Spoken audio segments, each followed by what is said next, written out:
spoke backstage, I said, hey, are there any steps in front of me? I don't want to go down. I go down, that would not be good. We don't want to do that, nice and slow. But I just want to thank you. What a beautiful production this is. What a great job the whole group does. And been amazing. Turning Point's been amazing. And it's really been tremendous numbers of American patriots. It's really been great. And you saw what happened last month. And we had Turning Point's grassroots army. It's an army.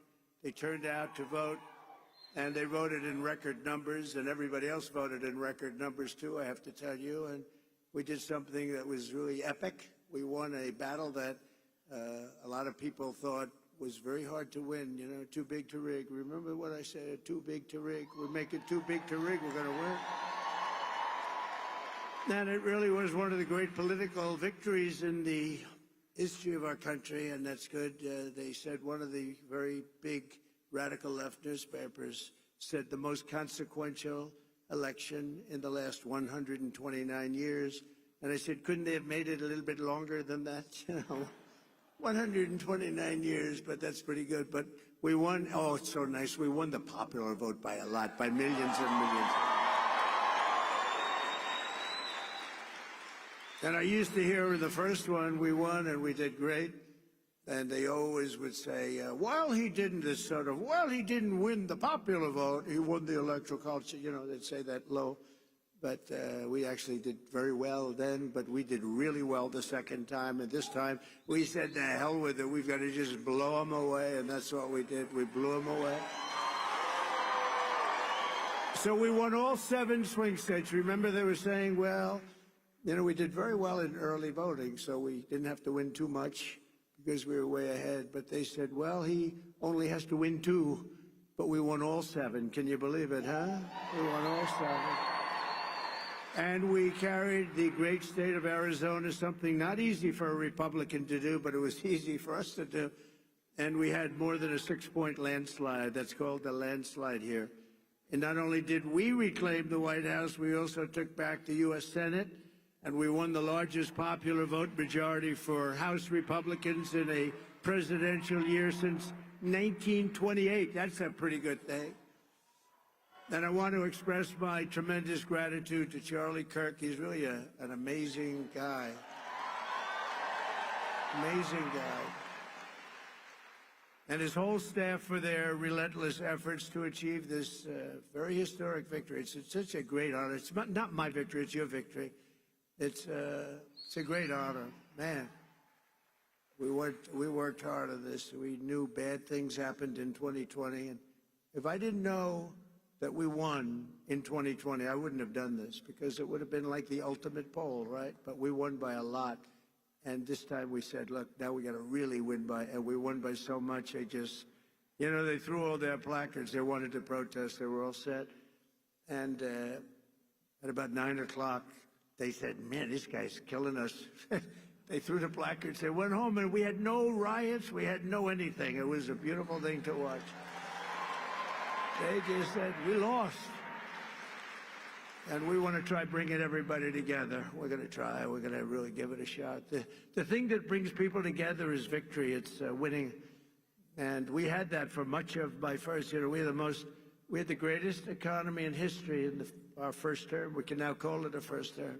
We had the greatest economy in the history of our country, maybe in the history of any country, frankly. And we did things that nobody could have done, and we're going to do them even better now. We're going to be drilling, as we say, drill, baby, drill. We're going to drill, baby, drill.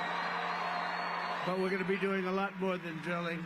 But I also want to give a very special thanks to everyone at Turning Point Action who outworked and outsmarted, always outsmart. You gotta be smart too, and outorganized the radical left opposition. We had very strong opposition, not in terms of numbers, but I will tell you, something's happened because that was a big defeat for them. Nobody expected the numbers. You know what happened? The pollsters went around, and whenever anyone said, it's none of your business, they say, who are you voting for? Or who did you vote for? They said, it's none of your business. And sometimes they said much tougher language than that, but I'm not going to get into that because I'll get in big trouble. on the home front. And with Franklin Graham, please, sir. He says, please, sir, please don't use foul language. You speak so beautifully. You can do just as well. Actually, it doesn't work quite as well, but that's okay. It's just emphasis. But when they said, essentially, it's none of your business, that was a Trump vote. And they had the highest numbers of people that said that because they don't trust the press, etc. And we had the highest numbers, and that's why the polls showed us winning, but not winning in a landslide like we did. And we sort of knew that was going to happen. We could tell by the rally signs. Look at this. Here we won. There's no reason except celebration, but that's not a bad reason, is it?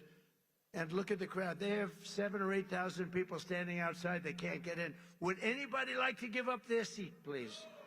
Huh? You know, doing this for years, I don't think I've ever had anyone say, yes, yes, I'll give it up. Just one person, nobody. The Democrats and the media said the Turning Point could never run a ground game. They weren't experienced. They didn't know Charlie, right? But when the ballots came in, the other side really didn't know what the hell hit them. They got hit hard. The victory was such an outstanding one, such a big one. And the other side now, and we don't want this. We want people to be happy and healthy. But they did. They lost their confidence. If you watch television now, they're all befuddled. They don't know what the hell happened. They're befuddled, to use quite a nice word that my mother used to use years ago, talking about somebody that's a mess. But they did. They've lost their confidence, and hopefully they'll lose it for a long time and then come over to our side because we want to have them. We want to have them. And we're going to have some inauguration on the 20th. We're going to have something. It's going to be great. Going to be great. But something happened also in the election. All 50 states shifted toward the Republican Party, every single one of them. And together we won the largest share of African-American voters of any Republican in modern history. Actually, in history. We won more Hispanic-American votes than any Republican ever, and we won the vote. We won the Latino men. Who's a Latino man? Do we have any Latino men? Now, you're not a Latino man. Very beautiful woman, but a man you are not. Of course, nowadays, who the hell knows? But we won the Hispanic, I call Hispanic. I always said, do you like Latino or Hispanic? Let's go. Let's do a free poll. Who likes to be called Latino? Okay, that's what's always happening. Listen to this. Who likes to be called Hispanic? Not as good as usual. But we won half of all voters aged 18 to 29. There's never been anything like that. We won by 36 young people. And we got the highest share of youth vote of any Republican ever before in history. And we had great people. You know, my son Barron said, Dad, you got to see this one, that one, this one. He said he likes Joe Rogan a lot, too. He said, you got to see Joe Rogan. Dad, you got to do an interview with these people. And he is a sort of a feel for young people. I guess that's a nice thing to have when you're young.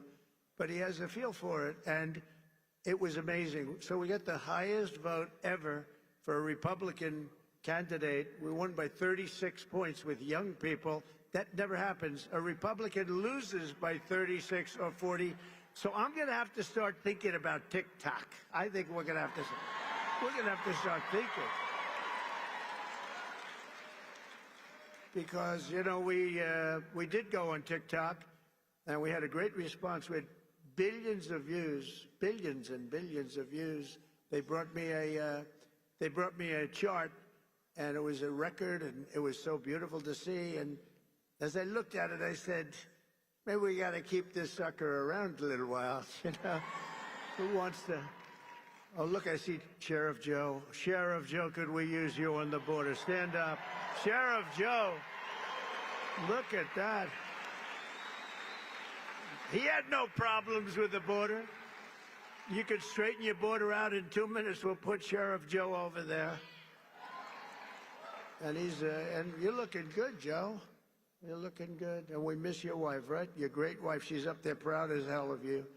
But he had no border problems. You didn't have any border problems. And we'll do that very shortly for you. We're going to have, you have a governor that doesn't know what the hell she's doing. You have people that don't know what they're doing. And we're going to change it because your border is a disaster. Your border is a disaster, what's going on. And you just have a few days to wait. We're going to be fully operational, I would say, by about 2 o'clock on the 20th. 20th of January. With your help, we gained 23 points with voters under the age of even 25. Think of that. We gained 23 points. And in the election of 2024, our movement not only won a mandate, but we built new American majorities all over the place and will define our country's future. I believe it's going to define our country's future for generations to come. That's going to happen. It's, you know, there's some people called up that are great people, actually, great business leaders called, a lot of them. And some of them weren't exactly on my side, but they're on my side now. But they said there's a light over not only the country right now, but over the entire world. And it is happening. And we want to get some of these, wars that would have never happened, like Russia, Ukraine would have never happened. Israel would have never been attacked, would have never happened. We wouldn't have inflation. We wouldn't have had that Afghanistan horror show, that horrible, horrible, the way we left, leaving billions of dollars of equipment behind and 13 soldiers. And, you know, nobody ever mentions, and I mention because I love them, and they're all watching right now. 48 soldiers that were horrifically injured. Nobody ever, they lived, and they don't talk about them, but these are incredible warriors that were hurt so badly with the legs and the arms and the face, and hurt so badly. 48 of them. And we love you. You're listening, and we love you. We're not forgetting you.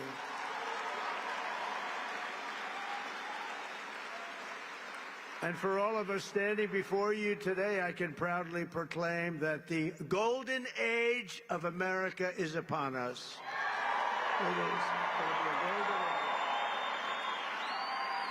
It's going to be a golden age. There's a spirit that we have now that we didn't have just a short while ago. Sadly, we didn't have. Well, who the hell can have spirit? Watching women get beat up in a boxing ring? I don't think that's spirit, right? We're going to end that one quick. We're going to end it very quickly. We're going to end that one very quickly. Since the election, the stock market has broken one record after another. The biggest gain of stock market after an election in history. That's a good sign. In a single month, small business optimism soared 41 points, which is a record. That's a record. Bitcoin has surged to an all-time record high of $108,000. Congratulations. Congratulations. And just last week, in an overwhelming statement of confidence in our leadership, the CEO of SoftBank, a very highly respected man in Asia, Masayoshi Son, you probably saw it, announced that he will be investing, and only because I won the election, he made that clear, only because he has confidence in the United States, between $100 billion and $200 billion.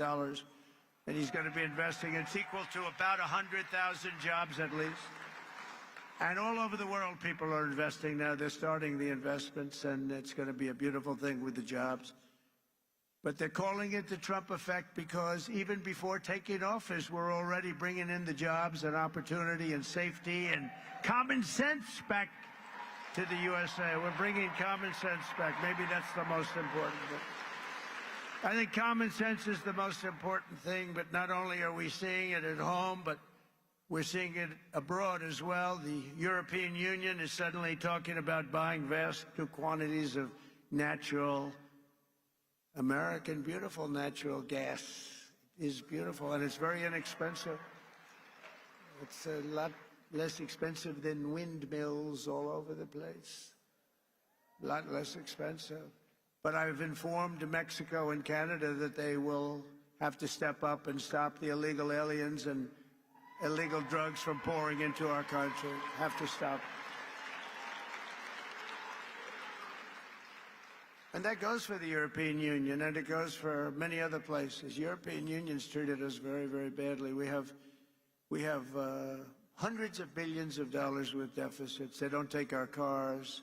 They don't take our agricultural product, but we take theirs. And they've got to be careful. They can't treat us that way. They're not going to be treating us that way for long, that I can tell you. Because we're not going to let them turn the United States into a dumping ground. We're not going to let it happen. We pay Canada in subsidies and deficits over $150 billion a year.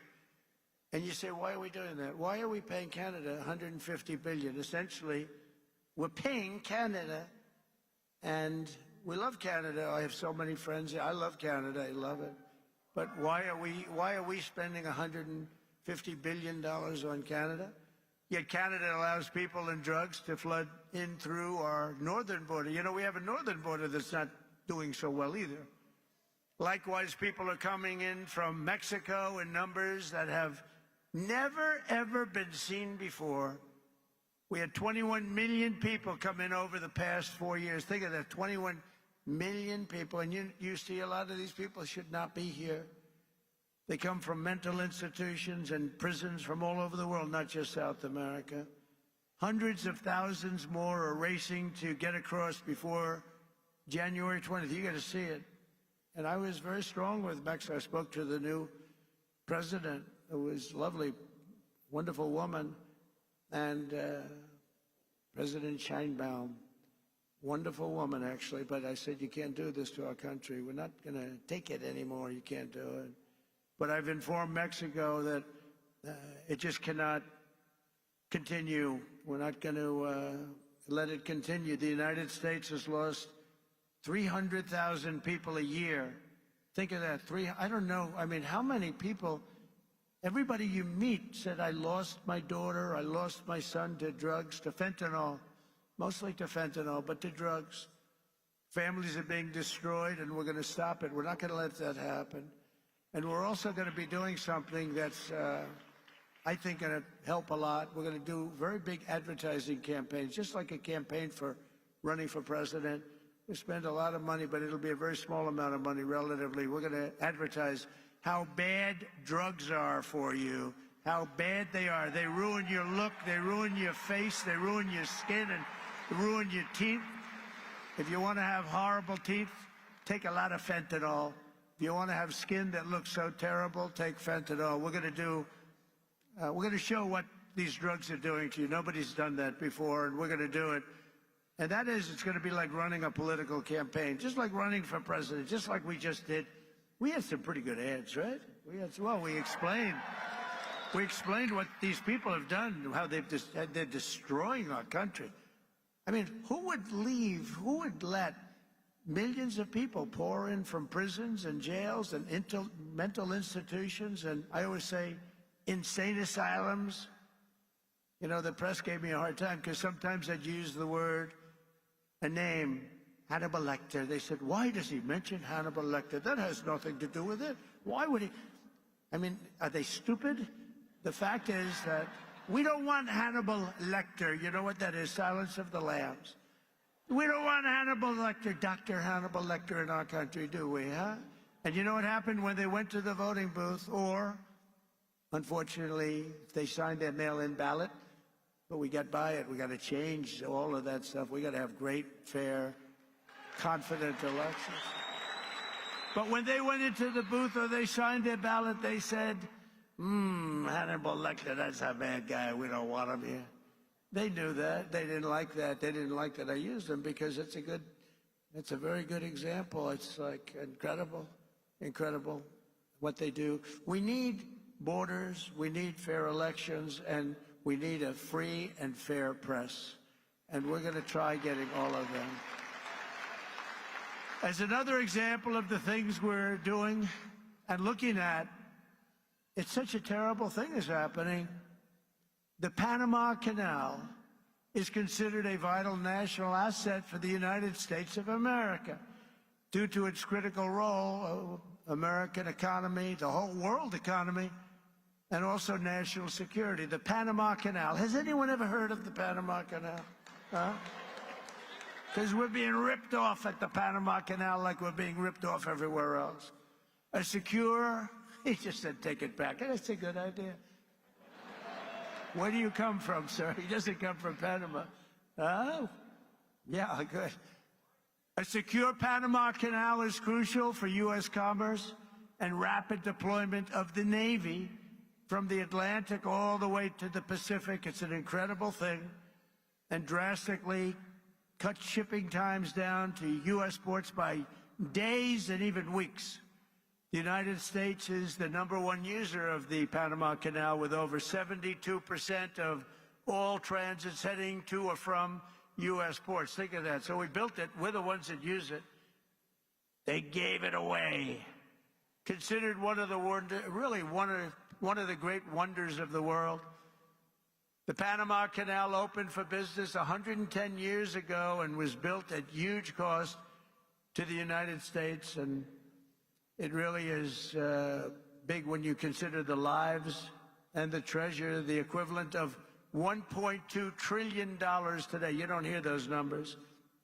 38,000 American men, almost all men, they went there to be construction workers and dig. They were diggers, and they were brave.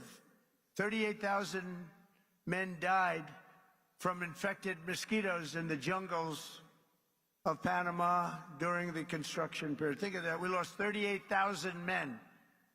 Teddy Roosevelt was president of the United States at the time of its building and understood the strength of naval power and trade. When President Jimmy Carter foolishly gave it away for $1. During his term in office, it was solely for Panama to manage and not for China or any other country to manage. You see what's going on there? China.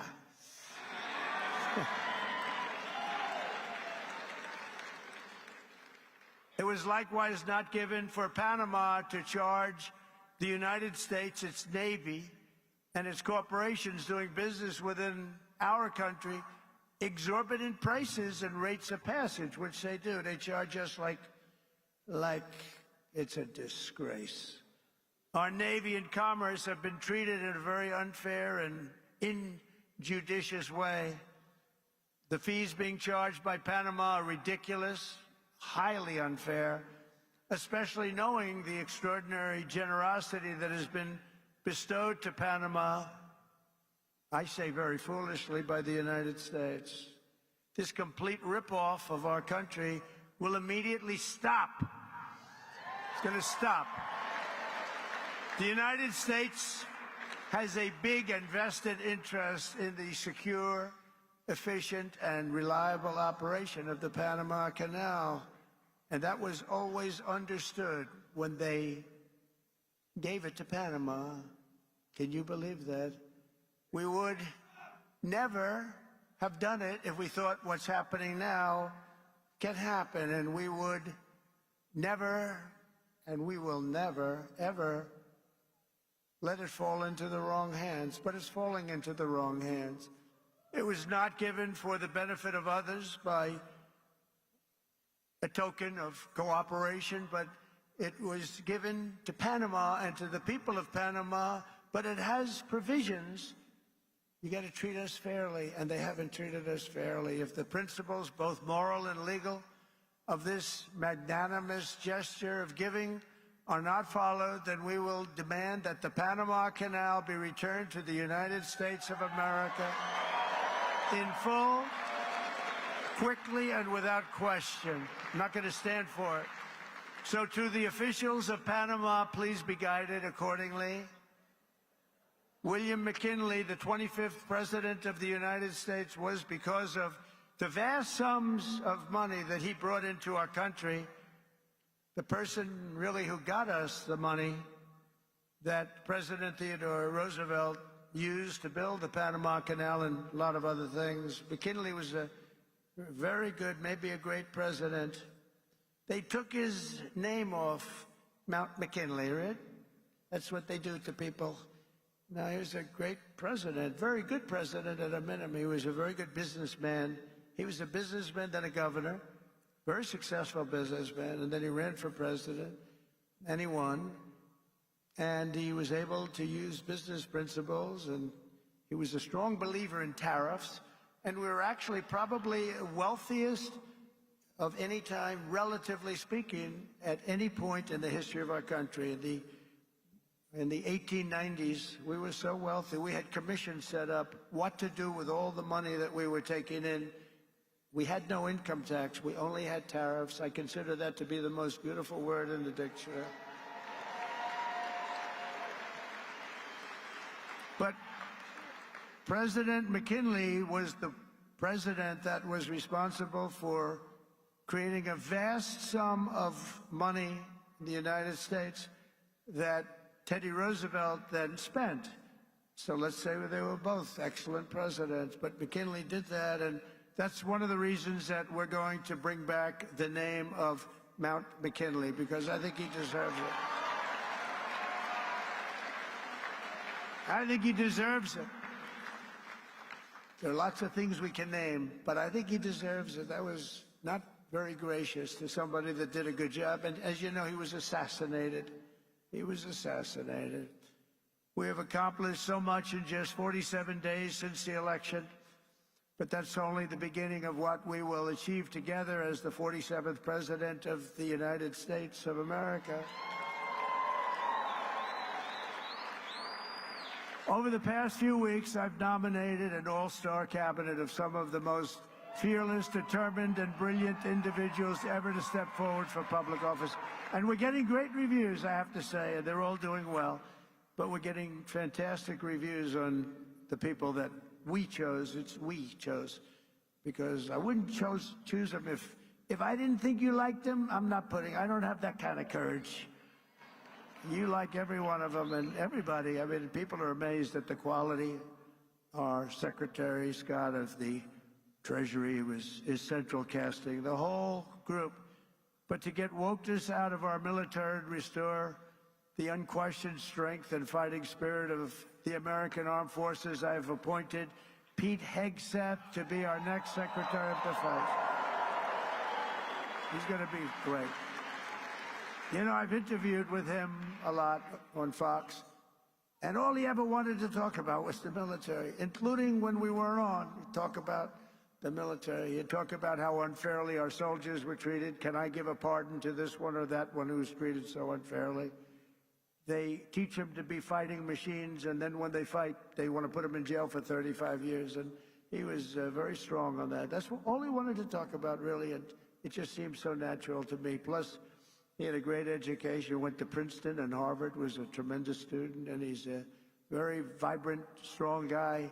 I think he's going to be great. He's doing well to make our intelligence community respected even more. I don't even think the word even is right, because we had some bad years with these people. But we're going to do something. We're going to stop looking at all of these horrible foreign wars that we've gotten ourselves through stupidity. We're in wars at countries that nobody ever even heard of before. And we're going to be smart. We're going to be guided by strength. We're going to have peace through strength like we had. I had no wars other than I wiped out ISIS. We wiped out ISIS in a small fraction. They said it was going to take 5 years. It took 4 weeks. We have a great military, not the ones you see on television, the real generals, but I've nominated Tulsi Gabbard as our Director of National Intelligence. And to be our next Secretary of Health and Human Services, I decided, look, something's going on here.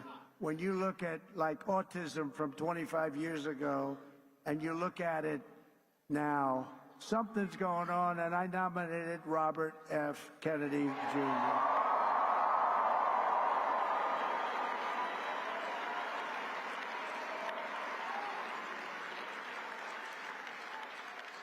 Think of it. Think of this. 25 years ago, autism, 1 in 10,000 children. Today, it's 1 in 36 children. Is something wrong? I think so. And Robert and I and all, we're going to figure it out. But did you ever hear numbers like that? Something's wrong. Something's wrong.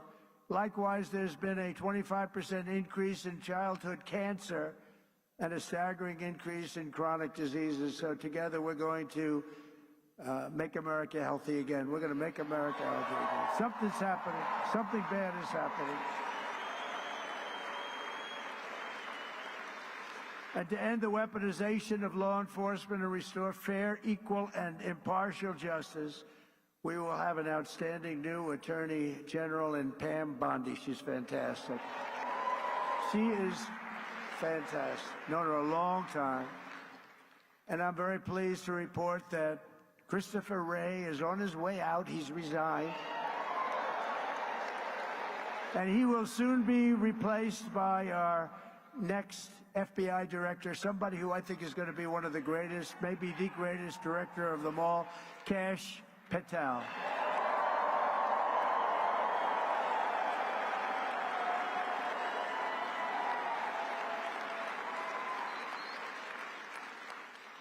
I campaigned on an agenda of delivering profound change to Washington, and last month the American people voted for change like they've never voted before, and in overwhelming numbers that nobody saw coming. I saw coming, because I think we all saw coming. When you went to the rallies, you saw that. We'd have, like we had in New Jersey, 107,000 people, and they'd go out the next day and they'd have 30 people, maybe 40 if they were lucky. And then I heard how it was going to be a close race. I said, why is that? Why is that? I don't quite get that. But now the Republican Senate majority is working very hard to confirm my nominees, and we appreciate it. And with the help of this dream team cabinet, and we have so many others I won't bother mentioning, but you know every one of them, we're going to embark on the most exciting and successful period of reform and renewal in all of American history. We're going to do something that's going to be really, really special. You're going to be so happy. And as you know, I made a series of big day one promises in my campaign. You know them just as well as I do. And 29 days from now, I intend to keep those promises to the American people.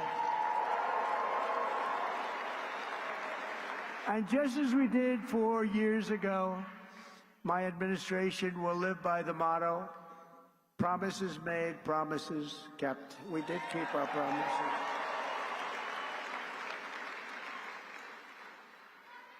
And there's a new hat, there's a brand new hat that's out. I saw it yesterday, the first time, and it's selling like hotcakes. It says, Trump was right about everything. And I don't want to brag, but we were right about just about everything, including foreign policy, these crazy wars that we're in. One of the things I want to do, and quickly, and President Putin said that he wants to meet with me as soon as possible. So we have to wait for this, but we have to end that war. That war is a horrible, horrible, the soldiers, the number of soldiers being killed, it's a flat plane, and the bullets are going, and there's powerful bullets, powerful guns, and the only thing that's going to stop them is a human body. They go dead flat land. Nobody's ever seen anything like it. Millions of soldiers have died now, millions. We're seeing numbers that are just crazy. Got to stop it. It's ridiculous. Would have never happened if I was president. That war would have never happened.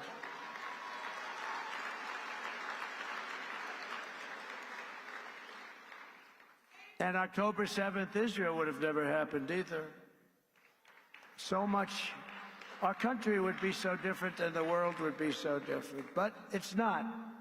So we have to make it great. We're going to make it great. We're going to do it as quickly as we can.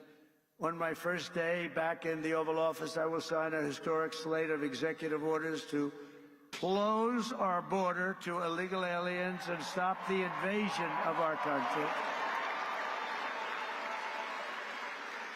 And on that same day, we will begin the largest deportation operation in American history, larger even than that of President Dwight D. Eisenhower.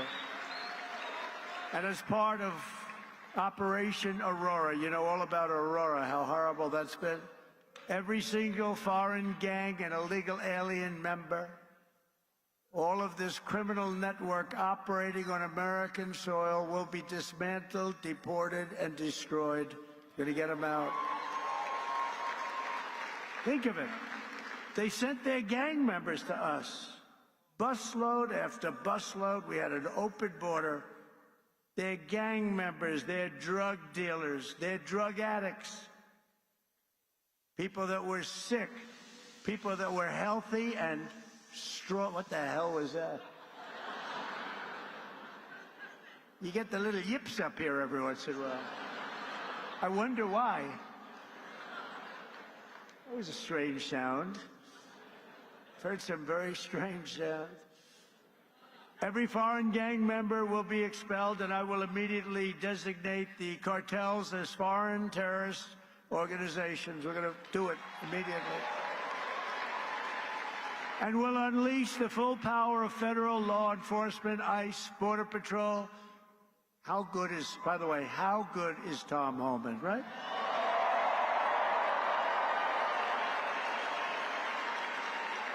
He's phenomenal. I've known him a long time. I'll bet you Sheriff Joe likes Tom Homan, right? Sheriff Joe, yes? Yep. He goes, yep. The DEA, the FBI, the intelligence community, and financial sanctions to remove the migrant gangs and criminals that are killing and raping and maiming our citizens. We're going to get them out. We're going to get them out. We're going to get them out fast. We have no choice. We have no choice, by the way. I don't want to do that, but we have no choice. Last thing I want to do could have been so much easier.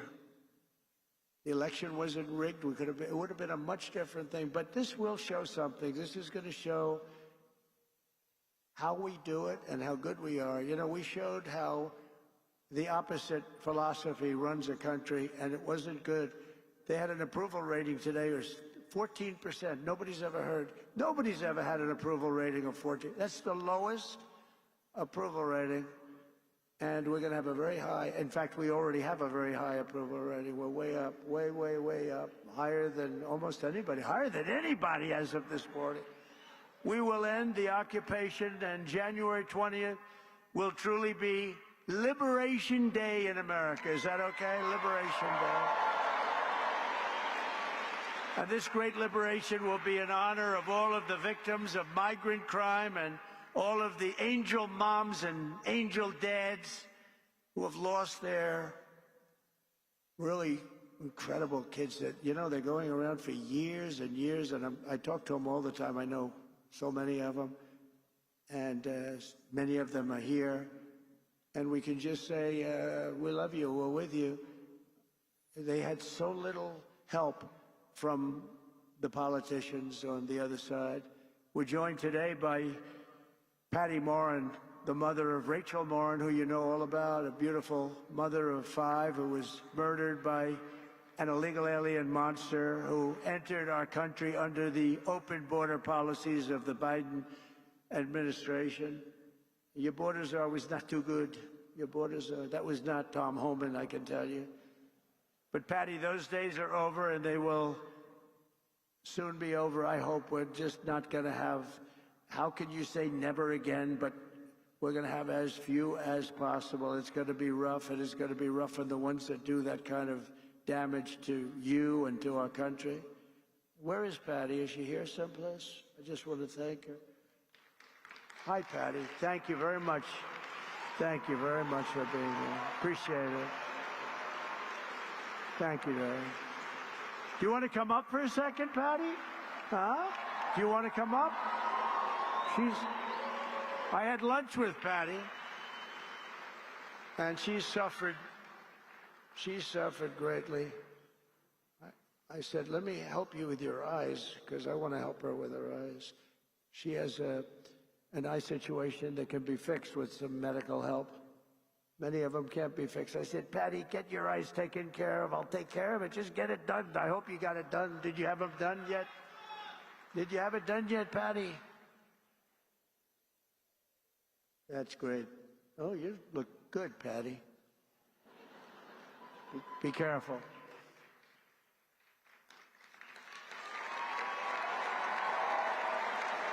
Did you have your eyes done yet, Patty?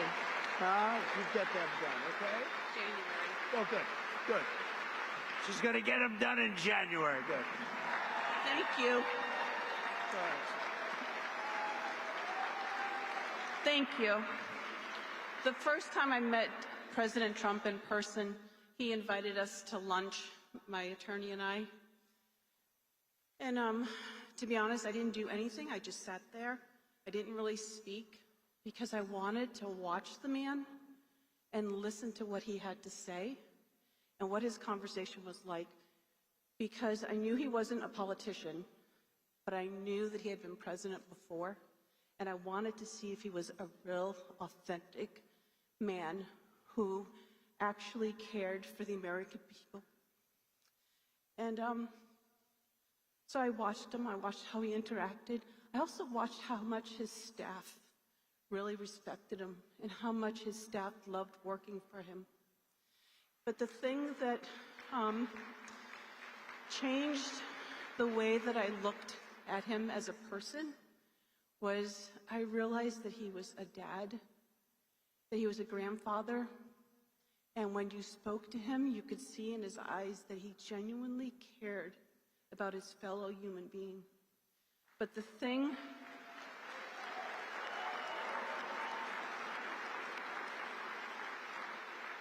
I appreciate the most is that he heard the cries of a mother, and he cared, and he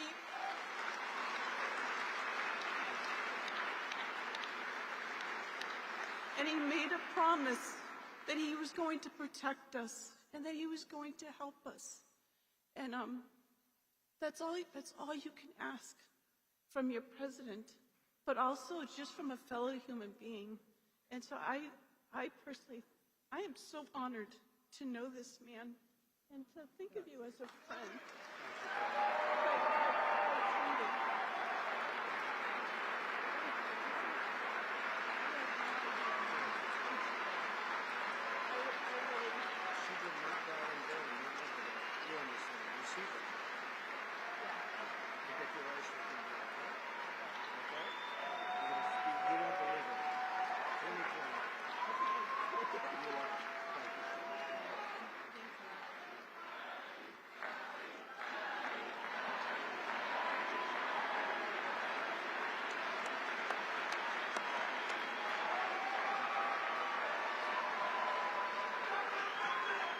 Thank you very much.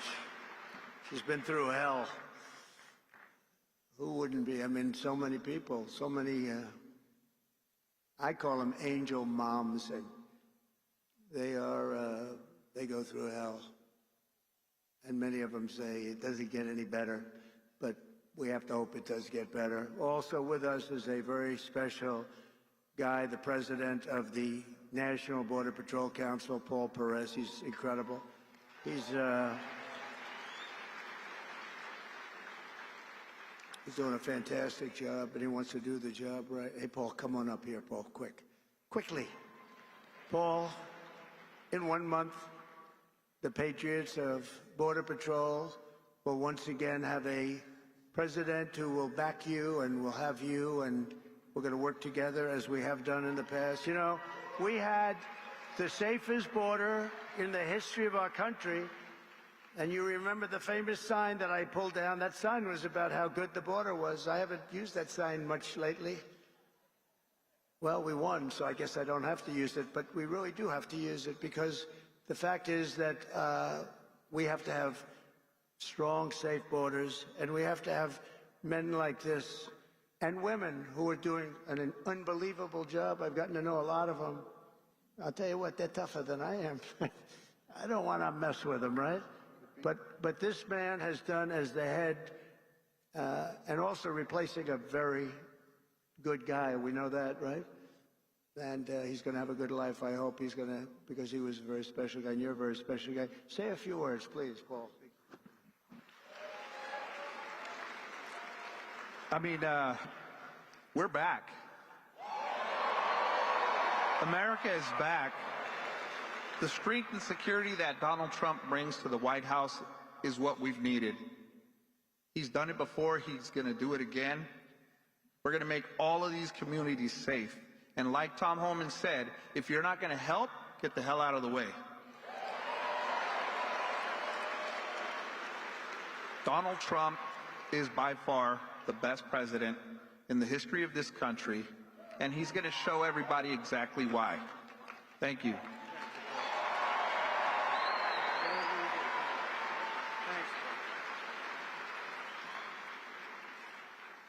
Thank you very much, Paul, and everybody, and Brandon, Judd, and all of the people that do such an incredible job. We're also pleased to be joined by a man who just also, we really did well in Texas. And I heard Ted's speech. And he can come up and speak more if he wants, or he can just, you know, Ted's going to be going to a big event in a little while. Where's Ted Cruz? Is he here? He's here someplace. Ted? Ted? Oh, he's in trouble. Oh. He's in trouble. No, he was here. Oh, good.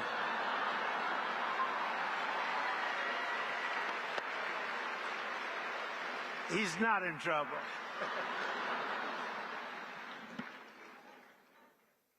Keep Texas, Texas. Amen.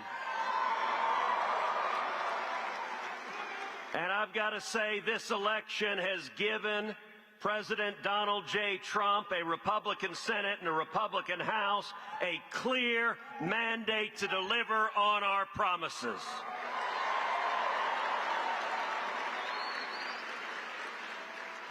One month from today, President Trump will secure the border. We are going to bring back jobs. We are going to lower prices. We are going to protect American families. We are going to put criminals in jail. We are going to keep our kids safe. We are going to end foreign wars with victory. And I'll tell you, Mr. President, the results of this election, 7 battleground states, you won all 7. The people elected a Republican Senate and a Republican House to have your back, and we are going to deliver results.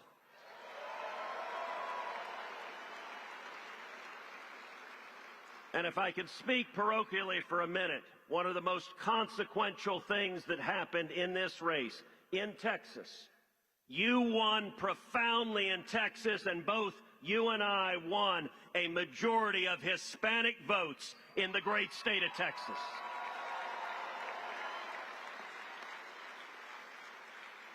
That is unprecedented. That is generational change, and it demonstrates that we are going to protect our nation, we are going to bring our country back, and we are going to make America great again.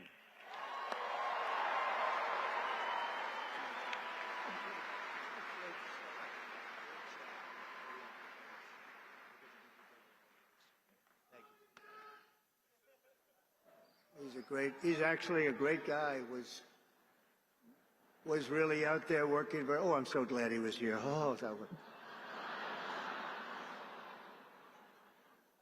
that was an amazing moment. But we want to thank him. He had a great race and did a fantastic job against like 250 million spent against him. But Texas was very special, and it will remain very special. It's doing really excellent people, great people, and the governor's doing a fantastic job in Texas. Your senator, and Dan Patrick, and everybody's doing, Attorney General. Also, I want to bring up, if I could, or just say hello to him. He's on the outskirts, because you got a lot of people in this room. You got a lot more people outside than you have in the room. The RNC chairman, Michael Whatley, who was so fantastic. in what he did with Laura. The two of them were so great. Where's Michael? Come on up, Michael. Come here. This guy did some job. Thank you very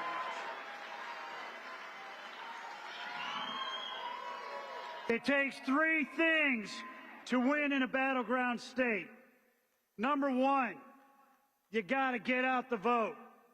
Number two, you got to protect the ballot. And number three, you have to have a great candidate who runs a great race. The people in this room helped us get out the vote. They helped us protect the ballot. We would not have been able to win all those battleground states without you. But when it comes to having a great candidate who runs a great race, there is simply nobody better ever than the 45th and now 47th President of the United States of America, Donald J. Trump.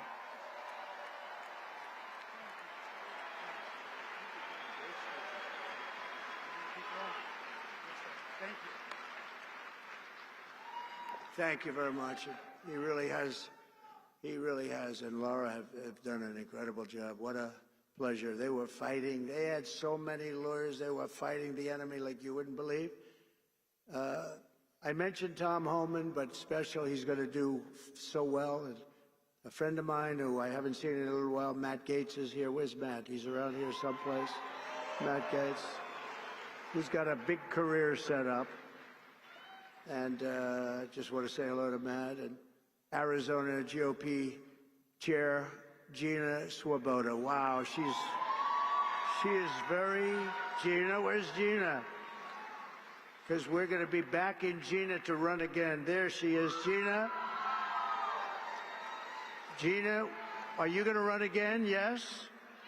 Because if you do, you have my endorsement. So that should be good. Thank you. Thank you, Bill. Great job you've done. A great professional golfer, a friend of mine. He's really a good golfer. Tom Pernice is here someplace. Tom, wherever you may be. Hello, Tom. Don't play him in golf. Play him in other things, but not golf. Trish Dugan is here, who is just a fantastic. Where is Trish? She's one of my great friends. Thank you very much. Has she helped? Trish has helped us so at a level that very few people can even dream of. So I want to thank you very much. Trish Duggan, please. Thanks. Where's Trish? Thank you, Trish. I think I see Carrie Lake. Is that Carrie Lake? Yes. Hi, Carrie. Stand up, Carrie. Hi.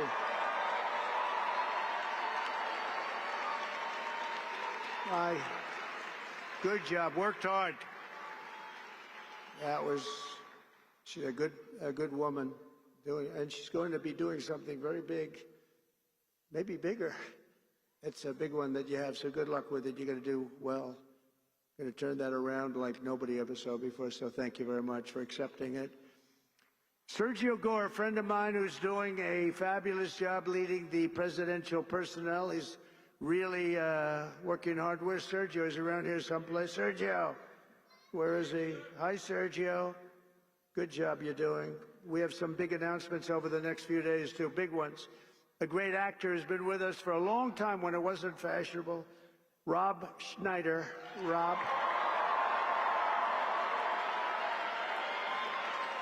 He was here with a few of his friends when it wasn't quite as fashionable, right, Rob?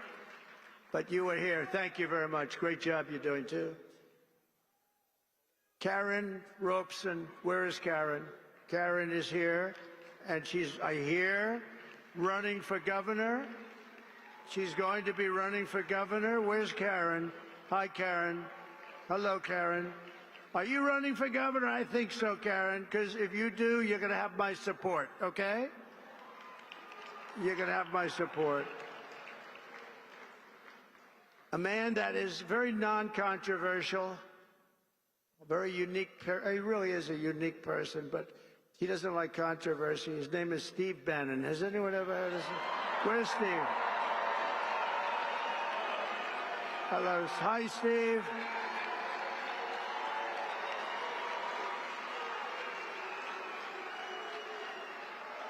A big, powerful voice he's got. His show is phenomenal. War Room. Man, thank you, Steve. There's nobody like Steve. Thank you very much, Steve. And a Phoenix police officer who was shot 8 times in the line of duty, Tyler Moldovan, who I just saw backstage. Where's Tyler? Oh, he's got to be right there. There he is. Hi, Tyler. Thank you, Tyler. Hi, Tyler. Wow. Thank you, Tyler.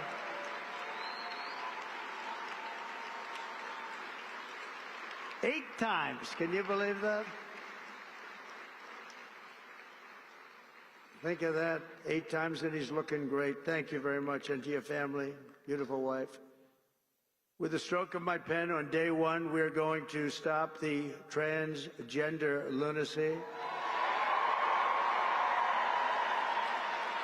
And I will sign executive orders to end child sexual mutilation, get transgender out of the military and out of our elementary schools and middle schools and high school.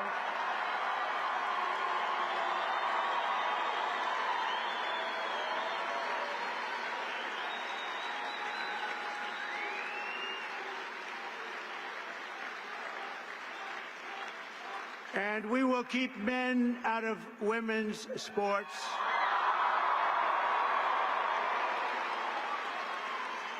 And that will likewise be done on day 1. Should I do day 1, day 2, or day 3? How about day 1, right?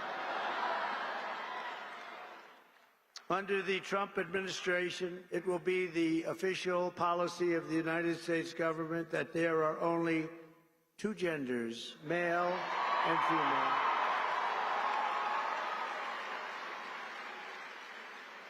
Doesn't sound too complicated, does it? To rescue our economy, I will sign day 1 orders to end all Biden restrictions on energy production, terminate his insane electric vehicle mandate, cancel his natural gas export ban, reopen ANWR in Alaska, the biggest site potentially anywhere in the world, and declare a national energy emergency. And do we have great people in energy? Head of energy, Chris Wright, and Doug Burgum is the interior. And I merged both of them. You know, the energy had no energy. It just had the right to do energy. And interior had all the energy, but it didn't have the right to drill. So I merged them.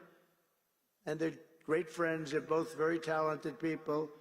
We're going to have so much oil and gas and other things, you won't know what to do with it. You'll say, please, President Trump, stop. We have too much. The prices are going too low, sir.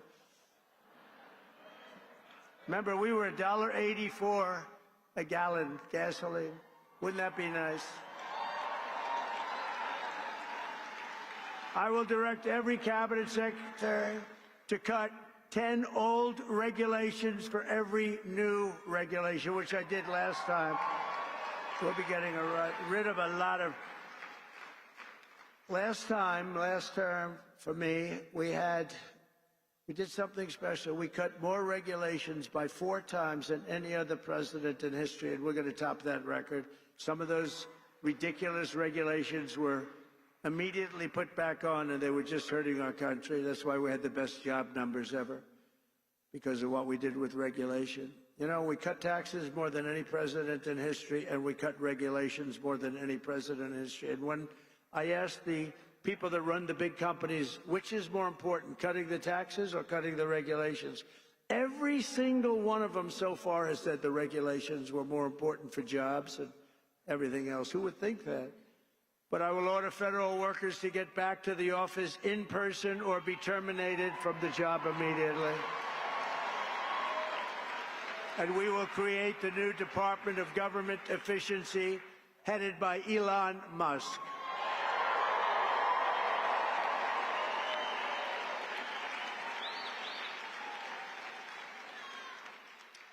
And no, he's not taking the presidency. I like having smart people. You know, they're on a new kick. Russia, Russia, Russia, Ukraine, Ukraine, Ukraine, all the different hoaxes. And the new one is President Trump has ceded the presidency to Elon Musk. No, no, that's not happening. But Elon's done an amazing job. Isn't it nice to have smart people that we can rely on? Right? Don't we want that? He's done a great job. And I'll tell you, he landed that rocket a few months ago. It landed, it's coming down so fast, 17,000 miles an hour, he says, and coming down, it looks like it's getting ready. And then all of a sudden, the jets go on, it slows it down, then it's almost stopped it. Then it guides it over left, right, up, high, down. I said, what the hell's going on? Because nobody ever saw this before. And then it has the big gantry, very expensive. It looks like it's going to be smashed to smithereens. And then those jet engines roared from the bottom. It's coming in this way, a little hot. And the engines, pushed it straight, it landed. And it was like you're hugging a beautiful baby. Baby. No, not that, baby. But it was the most incredible thing. And then he got into his car and/or plane or whatever, however he went, and he went to Pennsylvania, and he stayed up there for a month and helped us to win that state, which we won by a lot. So he was really good. And he supplied Starlink for North Carolina when they had no form of communication. They said, sir, do you know Elon Musk? Yeah. Well, we can't get Starlink. It's very hard to get. And I called Elon, we have to get some up there. You got to get some up there. And he got over 2,000 units. It's a lot. And they flooded it with Starlink, and it was so good. It saved a lot of lives, so we want to thank him. But no, he's not going to be president, that I can tell you. And I'm safe. You know why? He can't be. He wasn't born in this country. But the fake news knows that. No, he's a great guy, and we want to have him. Everybody, so many people are in this audience that have helped. So to an extent that you wouldn't believe, but we're going to bring transparency and accountability back to our government, and we'll be very soon, you're going to see it drain the swamp. We're going to be draining that swamp at levels never seen before. And I hope everybody goes home and reads the congressional report on the criminal activities of the Unselect Committee of Political Thugs, J6 Committee. What they did is so illegal. And Congress has done a fantastic job on that. They just put out a report. They call it an interim report. It's brutal. On them, not on me, on them. And it's terrible. What they've done to this country is just absolutely terrible. But we'll end the left's campaign of racial discrimination and restore equality to our land and all over our land. And you see that happening so much with the vote and the kind of vote we got. Nobody ever expected anything like that. And I'll end all of the Marxist diversity, equity, and inclusion policies across the entire federal government immediately. And at the same time, we will ban these unlawful policies from we're going to ban them from the private sector as well. In America, we believe in the merit system. The merit system. And now, because of the major decision handed down recently by the Supreme Court, our country has again gone back to the merit system. That's what made our country great. And I want to just thank the Supreme Court, because that took a great deal of courage for them to do that. And some people were surprised by it, but that's what made us great. Merit made us great. I will direct our military to begin construction of the great Iron Dome missile defense shield, which will be made all in the USA, much of it right here in Arizona. You know, Ronald Reagan wanted to do it many, many years ago, but they didn't really have the technology. It's lucky that he didn't, because they didn't, but they have it now. We can knock a needle out of the sky. And as Commander-in-Chief, I will restore the proud and historic names of our great military bases like Fort Bragg. We're going to get them back.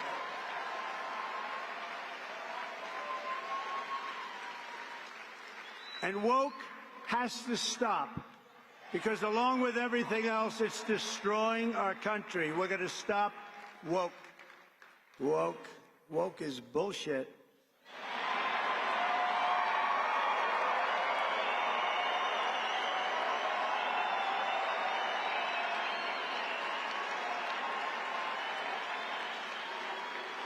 As an example, in addition to the military bases, I understand they want to now rename 14 ships. We want to rename them. Some of these ships have had a great and glorious past. They want to take the name off and put another name down. Oh, I can imagine whose name they're going to put up. Not going to happen with me. It's not happening with me, I can promise you that. The actions I have described today are just a small preview of the common sense revolution, because that's what I call it, a common sense revolution that's coming soon to America, to a theater near you, right? But it's coming to you through your president, Donald J. Trump. The people have given us their trust, and in return, we're going to give them the best day one, the biggest first week, and the most extraordinary first 100 days of any president in American history. And in conclusion, on January 20th, the United States will turn the page forever on 4 long, horrible years of failure, incompetence, national decline, and we will inaugurate a new era of peace, prosperity, and national greatness. It's going to be national greatness. It will be something very, very special. And you could use a little of that, because you haven't seen any of it in 4 years. What's happened to our country is so sad.